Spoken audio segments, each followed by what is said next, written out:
নমস্কার বন্ধুরা, আমি তোমাদের রঞ্জিত স্যার বলছি। আজকে তোমাদের ফোর্থ সেমিস্টারে ভারতীয় দর্শন অর্থাৎ ফিলোসফি, ঠিক আছে, যাদের মাইনর আছে ফোর্থ সেমিস্টারে ফিলোসফি, তাদের 15-10 নম্বরের কোশ্চেন নিয়ে এসেছে। তোমরা জানো যে তোমাদের যে সেকেন্ড সেমিস্টারের যাদের জেনারেল ছিল তাদেরই ফোর্থ সেমিস্টারে ওটা মাইনর ফিলোসফি হয়েছে, ঠিক আছে। তো তোমরা এই কোশ্চেনগুলো দেখো, স্টার মার্ক কোশ্চেনগুলো।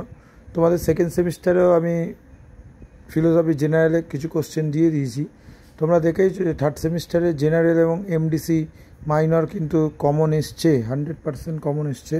তো এই কোশ্চেনগুলো তোমরা ফোর্থ সেমিস্টার যাদের মাইনরে ফিলোসফি আছে, দর্শনবিদ্যা আছে, তারা করতে আরম্ভ করে দাও। বিশেষ করে যেগুলো star question, star mark question, সেইগুলো করো। এবং 5 মার্কসের আলাদা আমি ভিডিও আপলোড করব। এবং কারোর যদি সাজেশান লাগে বা পিডিএফ লাগে, হোয়াটসঅ্যাপে যোগাযোগ করতে পারো, হোয়াটসঅ্যাপ নাম্বার দেওয়া আছে। এইটা কিন্তু ফোর্থ সেমিস্টার মাইনরের